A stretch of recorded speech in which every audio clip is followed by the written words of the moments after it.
오늘의 말씀은 사도행전 13장 1절에서 5절입니다. 안디옥 교회에 선지자들과 교사들이 있으니 곧 바나바와 니게르라 하는 시므온과 구레네 사람 루기오와 분봉왕 헤롯의 젖동생 마나엔과 윗 사울이라.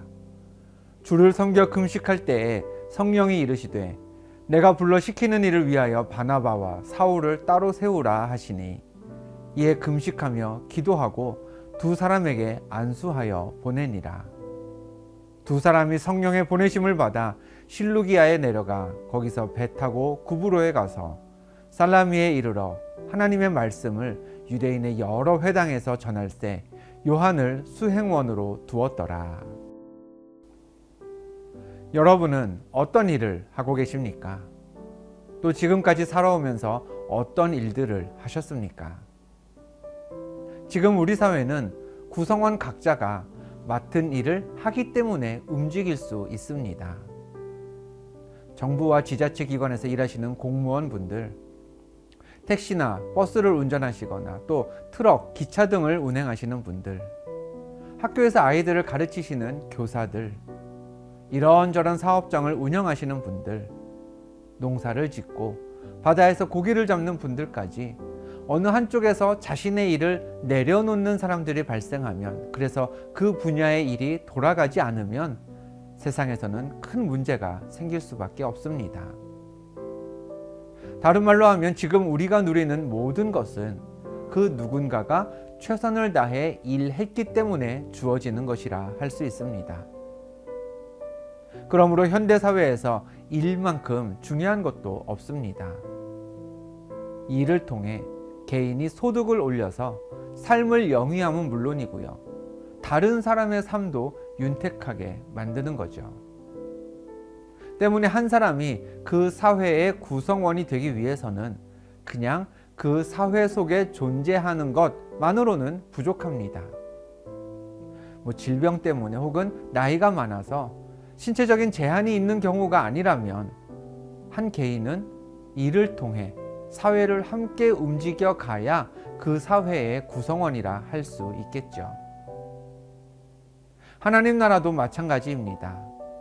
예수 믿고 구원받은 우리는 다 하나님 나라에 속한 하늘 백성이지만, 그러나 난 예수 믿으니 더 이상 아무 일도 하지 않으리라 이렇게 생각한다면 과연 하나님이 기뻐하시고 자랑스러워하실 그런 하나님 자녀라 할 수 있을까요? 하나님은 독생자 예수 그리스도를 세상에 보내시어 십자가를 지게 하셨습니다. 예수님은 십자가에서 못 박혀 돌아가셨으나 3일 만에 부활하셨죠. 부활하신 예수님을 믿으면 누구든지 구원받고 영원한 생명을 소유할 수 있습니다. 그러나 하나님은 우리를 구원하신 후 단순히 구원하셨다라는 것으로 끝내지 않으셨습니다. 구원하신 우리에게 일을 맡기셨습니다. 세상 끝까지 나가서 예수 그리스도를 전하는 증인이 되라 하셨고요, 교회를 세우고 성도를 위해 일하라고 우리 각자에게 은사를 주셨습니다. 그러므로 구원받은 우리는 하나님이 주신 사명을 감당해야 합니다. 쉽게 말해서 하나님이 주신 일을 해야 하는 겁니다.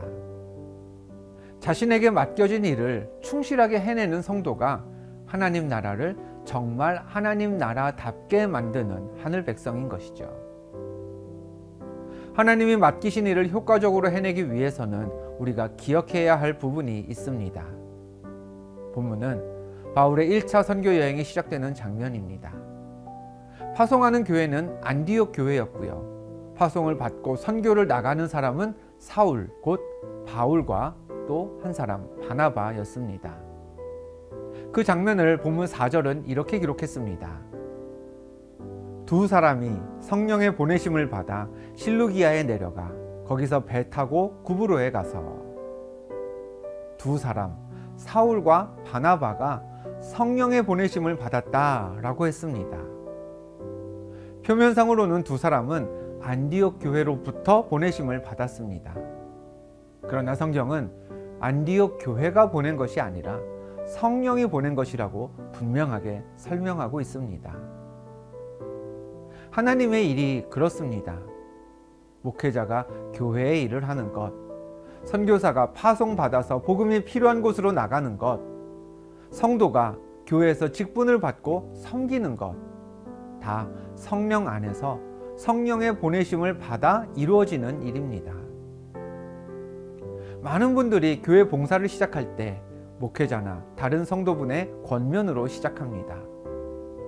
그런데 누군가 부탁했다고 해서 난 이 일을 아무개가 권해서 하는 거야 라고 생각한다면 위험한 순간들이 생깁니다. 나에게 봉사를 권한 그 사람과의 관계가 틀어졌을 때 내가 맡고 있던 하나님의 일도 같이 그만두기 쉽기 때문입니다.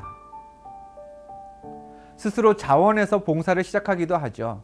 내가 내 발로 이 일을 시작했으니 이건 내가 스스로 한 거야 라고 생각하면 자기가 하기 싫어질 때 그만두는 것도 당연해집니다. 그렇다면 그건 하나님의 일이 아니라 그냥 자기 일일 뿐입니다. 오늘 본문에서 선교 여행을 떠나 복음을 증거하며 평생을 살았던 바울은 수없이 굶었고요. 여러 차례 헐벗어야 했습니다. 돌로 맞기도 했고 태장도 당했으며 감옥에 갇힌 경우도 있었습니다. 그럼에도 불구하고 그 모든 일에도 불구하고 바울은 복음 전하기를 멈추지 않았습니다.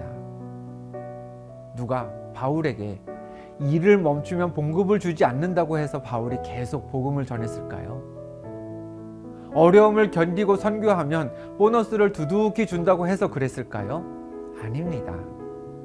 바울은 성령의 보내심을 받았기 때문에 성령께서 멈추라고 하지 않는 이상 맡은 일을 계속 했을 뿐이었습니다. 그러므로 하나님의 일을 하는 사람은 성령께서 내게 명하셨다라는 확신을 가져야 합니다. 내가 맡은 이 일은 목사님이, 권사님이 시킨 일도 아니고 나 스스로 시작한 일도 아니며 성령께서 나에게 맡기신 일임을 기억해야 합니다. 성령께서 맡기신 일을 할 때 사람들이 알아줄 수 있습니다. 반대로 아무도 알아주지 않을 수도 있습니다. 그러나 어찌 되었든 괜찮습니다. 성령께서 주신 일은 하나님이 반드시 기억하고 갚아주십니다. 하나님 나라를 위한 일은 하나님이 기억하시면 그게 곧 성공입니다. 오늘은 이렇게 기도하겠습니다. 하나님, 교회를 위해, 하나님 나라를 위해 성령께서 내게 맡기신 일을 기억합니다. 나를 세우시고 직접 지명하사 맡기신 그 하나님의 일, 하나님 앞에 서는 날까지 잘 감당하는 나의 삶 되게 하옵소서.